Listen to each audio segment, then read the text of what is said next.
Buenas, como dizem os castelhanos. Pois é, gente, vai lá, pegue o seu lápis, sua caneta, seu caderno. Agora é a hora de anotar. Nós vamos para o campo da saúde. Vamos entrevistar uma médica especialista em pediatria que vai nos trazer assim valiosas informações. Vou entrevistar a doutora Juliana Pirman, ela que é gastroenterologista pediátrica. Boa noite, doutora Juliana. Boa noite. Esse Pirman, e pela cor dos seus cabelos, é de origem germânica. Austríaca. Austríaca. É. Bom, austríacos e alemães são... É juntinha muito a fronteira ali, próximos, né? Na verdade, a minha família depois foi para a Alemanha e aí vieram para o Brasil. Então, o meu sobrenome, doutor, é Schetter. Eu sou germânico, né, alemão, mas tenho uma herança muito forte dos prussianos, aqueles alemães prussianos. Dizem que davam bons soldados. É. Legal. A doutora Juliana Pirman, ela é formada em Curitiba, né, Faculdade de Medicina da PUC do Paraná, e fez residência médica no Hospital Pequeno Príncipe, que é um importante hospital na cidade de Curitiba. Foram 2 anos de pediatria, 2 anos de gastroenterologia pediátrica e 1 ano de endoscopia pediátrica, totalizando 5 anos de especialização no hospital. E o que é mais importante aqui, além de todo esse seu currículo, que é fantástico, é que ela é joinvilense, da Gema. Da Gema. Doutora Juliana, vocês médicos estudam pra caramba, né?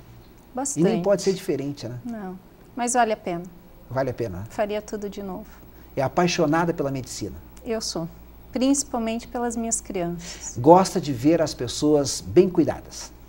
Bem cuidadas, e a pediatria é um ramo que ele te fascina de algum jeito, assim. Você trabalha e se diverte. Então você atende seu pacientinho e ao mesmo tempo ele te conta cada coisa que você sai de lá, dá boas gargalhadas assim o dia inteiro. Então, antes de adentrarmos no campo propriamente da medicina, conta para nós assim como é que foi a tua opção por medicina. De repente estava lá no 2º grau e você é muito decidida e decidiu, vou fazer medicina. Olha, eu vou te dizer que acho que isso já vem bem antes, talvez da minha fase de infância, um pouco influenciada pelo meu pai. Nas brincadeirinhas você já era a médica do grupo. A médica. Minha mãe conta que quando eu era pequena eu falava, o que você quer ser da vida? Ou eu quero ser médica ou eu quero ser de cozinhar, eu falava, ou cozinheira ou médica. Então acho que daí surgiu a vontade. Então fechou, né? Você é médica e como gastroenterologista. Gastroenterologista, que tem muito a ver com cozinha também, né? É, mais ou menos. Não é bem assim, mas um dos meus hobbies também é a cozinha, digamos. Então, doutora Juliana, nós vamos trabalhar 3 assuntos agora, gente, que são assuntos muito importantes. Um deles é o refluxo. Fala para nós o que é o refluxo. Na verdade, o refluxo é quando você se alimenta, o conteúdo gástrico vai para o estômago. Quando esse conteúdo gástrico ele retorna para o esôfago, a gente considera como um refluxo. Mas existem 2 tipos de refluxo, o refluxo fisiológico e o refluxo patológico. Há uma confusão assim entre essas 2 modalidades de doença. Então, o refluxo patológico é um refluxo que é mais grave, que você precisa fazer um tratamento adequado, que é aquele, geralmente, uma criança maior ou um adulto, que pode até ter uma hérnia de hiato, alguma coisa, e que realmente tem uma sensação ruim, ou dor, ou um desconforto. Eles falam até que sentem alguma coisa queimar aqui em cima. Agora, o refluxo fisiológico é aquele refluxo do bebê, que é aquele bebezinho que nasce, que está bonitinho, mas é aquele bebê vomitador, que está sempre vomitando. Após as mamadas, ele tem aquelas regurgitações frequentes, que não seria uma doença, é o fisiológico, está dentro do normal. E hoje, com o olhar para a criançada aqui em Joinville, como está a situação? Muita criança com refluxo? Olha, no consultório do especialista, a gente atende muito refluxo fisiológico, que são encaminhados às vezes como se fosse uma doença do refluxo. Então a gente tem que desmistificar isso para a mãe. Às vezes elas já chegam fazendo uso de 2 medicações para esse bebezinho, um bebê de 2, 3 meses, já usando 2 medicações a cada 8 horas, assim, e a gente tem que ir lá fazer uma papoterapia. Não automedicando, eu acho que talvez até os pediatras, naquela ansiedade de fazer alguma coisa pelo paciente, para diminuir a ansiedade da família, acabam colocando medicações que muitas vezes não são necessárias. E o que a mamãe tem que fazer? Então, a mãe, um bebezinho, né? Claro que a gente tem que avaliar a criança, ver se essa criança está ganhando peso, se ela não tem nenhum sinal de comorbidade, temos que colocar na curva de peso, fazer toda uma avaliação. Mas a partir do momento que a gente diagnostica um refluxo fisiológico, que é esse refluxo bonzinho, assim, a criança, que é o bebezinho, nós orientamos a mãe a fazer uma mamada, deixar a criança mais elevada, com a cabeceira elevada, não a mãe se debruçar sobre a criança durante a mamada. Após a mamada, deixa ela rotar um pouquinho, fica em pezinho, uns 10 minutinhos pelo menos, para depois deitar a criança. Cabeceira do berço elevada também é importante, para que ela fique sempre um proclive, assim. Então, tudo isso são as orientações que a gente orienta realmente a mãe para que ela, e com isso a criança vai crescendo e o refluxo vai sumindo. Essas orientações seriam fundamentais no pré-natal, né? Com certeza, com certeza. Ajudariam. De repente lá no posto de saúde já alguém já orientando, enfim. Sim, até para manter o aleitamento materno, para não propiciar outras doenças, que seria também uma alergia alimentar, quando a gente inicia um NAN, um Nestogeno, uma fórmula alimentar, assim, que a gente já coloca uma proteína que não seja a proteína do leite materno, que é uma fórmula infantil com uma proteína do leite de vaca, já que pode propiciar alergia à proteína do leite de vaca, que é uma doença também bem frequente na população infantil, principalmente nos pequenos pacientes abaixo de 6 meses, e que é bem pouco divulgada para as pessoas. A gente já vai falar sobre esse assunto. Você falou no refluxo bonzinho, mas tem aquele refluxo que é um problema mesmo orgânico da criança, né? Sim. Quais são os sintomas, qual é o quadro e o que a pessoa pode fazer para resolver esse problema? Isso. Então, na criança menor, as mães às vezes chegam falando que até aquele bebê que hiperestende o pescoço, que está sempre com o pescoço estendido, parece que ele está com dor, porque o bebezinho não sabe contar se ele está tendo dor ou não, se está tendo uma azia, alguma coisa assim. Então, a posição do bebê a gente tem que ver, ou é aquele vômito em jato, que alguma coisa não está legal ali. Na criança maiorzinha, eles já relatam para a gente assim: ah, não, eu sinto que a comida volta. Eles falam, parece que a comida volta aqui e ela retorna. Vômitos, dor mesmo, a própria azia. Então, todos esses são sintomas que nos levam a pensar em refluxo. E nesse caso, qual é a solução? Que é uma cirurgia? Não, a cirurgia também tem alguns casos que podemos indicar, mas a cirurgia estaria mais indicada ou para os casos refratários ao tratamento, aquela criança ou até mesmo o adulto que já tomou meses a fio uma medicação, que são os melhores no momento, são os inibidores de bomba de próton, que existem várias marcas. A gente começa, faz um tratamento por 2 a 3 meses, reavalia, precisa, faz mais um pouco de tratamento, para depois, não deu certo, então vamos para a cirurgia. Ou aquele paciente que tem uma hérnia de hiato que precisa de uma cirurgia. Mas, geralmente, com o tratamento clínico, nós conseguimos fazer um tratamento legal e o paciente fica super bem depois. Bom, além do problema do refluxo, doutora Juliana, nós temos também um problema bastante sério, que é esse que você havia comentou, que é a alergia à lactose, ou alergia a alimentos. Na verdade, existem alergias aos alimentos e temos a intolerância à lactose. São coisas diferentes, bem diferentes. Que é bom explicar, né? Isso. Em Joinville se fala muito de intolerância à lactose. Intolerância à lactose é aquele, principalmente os adultos, que tomam um copo de leite, distendem o abdômen, ficam com flatulência, eliminam muito mais gases, ou é aquele adulto que toma um copo de leite e sai correndo para o banheiro porque tem um quadro de diarreia em seguida. Então, esse seria um quadro de intolerância à lactose. É aquela pessoa que tem uma dificuldade de digerir a lactose, que é um açúcar do leite, então ela teria que reduzir a quantidade desse alimento na dieta dela. Mas às vezes, isso. Então, às vezes, eles conseguem comer um queijo, um iogurte, mas um copo de leite não conseguem. Então, é controlando a dieta que você fica, deixa a pessoa bem.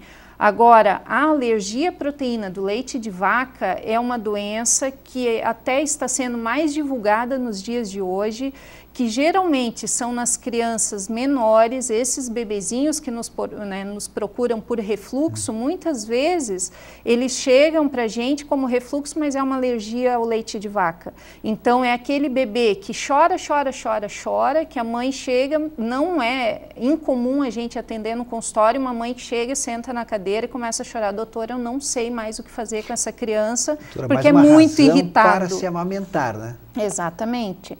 Mas mesmo mães que só fazem o aleitamento materno exclusivo, tudo direitinho com seus bebês, podem ter essa alergia que a proteína do leite que ela toma passa para o bebê, através do leite materno dela. Então existem várias coisas, várias orientações que a gente fala que se exclui totalmente o leite de vaca e derivados da dieta dessa criança e às vezes se a mãe está amamentando o aleitamento materno exclusivo, a gente exclui da dieta da mãe para manter o aleitamento materno. E eu tenho percebido que vocês médicos, a medicina em geral, ela está mais atenta a esse tipo de problema, né? Sim.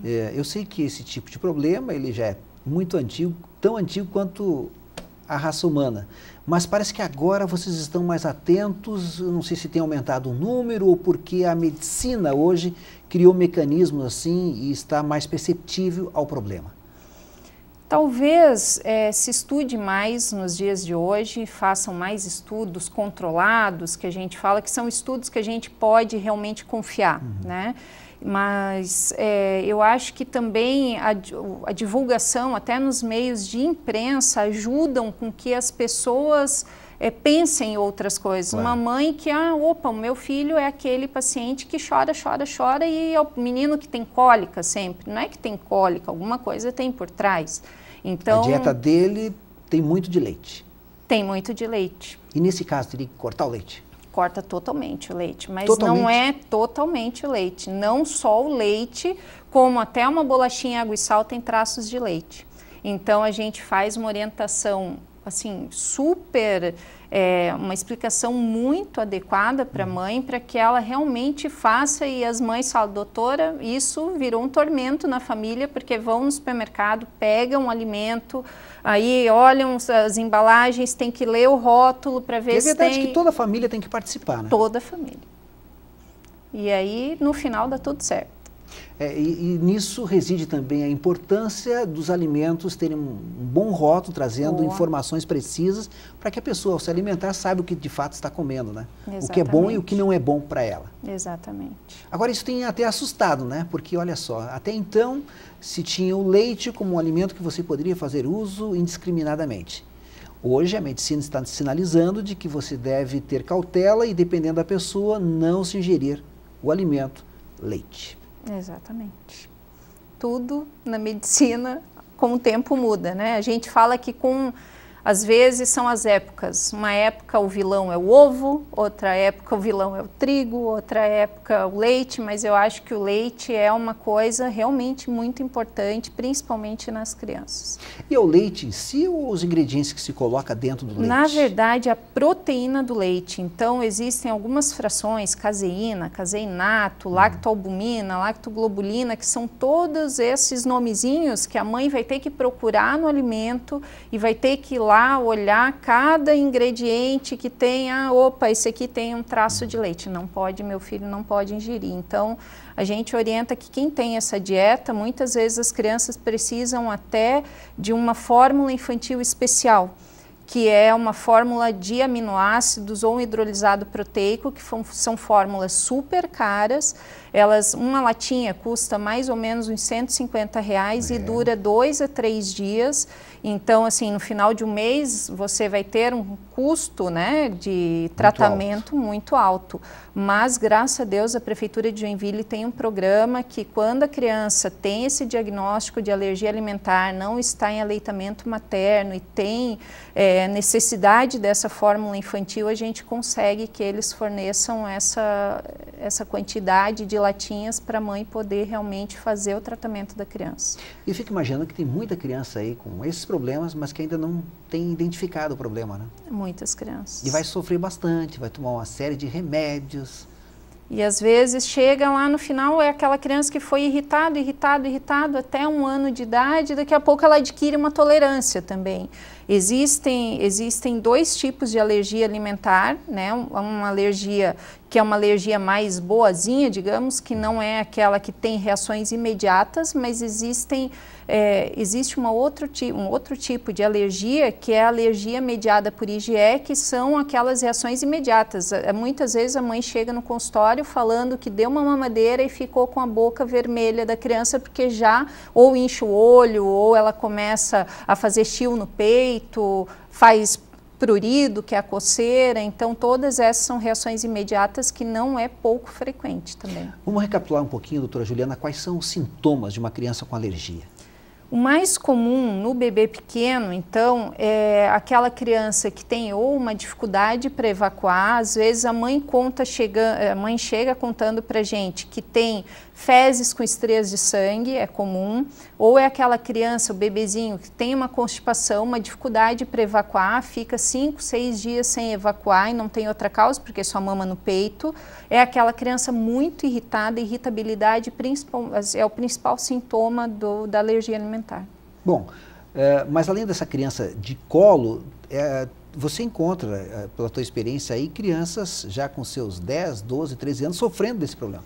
Sofrendo desse problema também, são mais raros. Geralmente, até os 3 anos de idade, essa criança, quando fica com um período sem essa proteína no organismo, ela adquire uma tolerância ao alimento. Então, são poucas as crianças, mas existem aquelas que ficam com uma alergia alimentar até mais tarde, assim. Legal, olha só quanta informação dentro do campo da saúde. Estamos conversando com a doutora Juliana Pirmann. Nós teremos mais um bloco falando sobre pediatria, principalmente dentro da área da gastroenterologia pediátrica, que é a especialidade da doutora Juliana. Daqui a pouquinho nós já voltamos.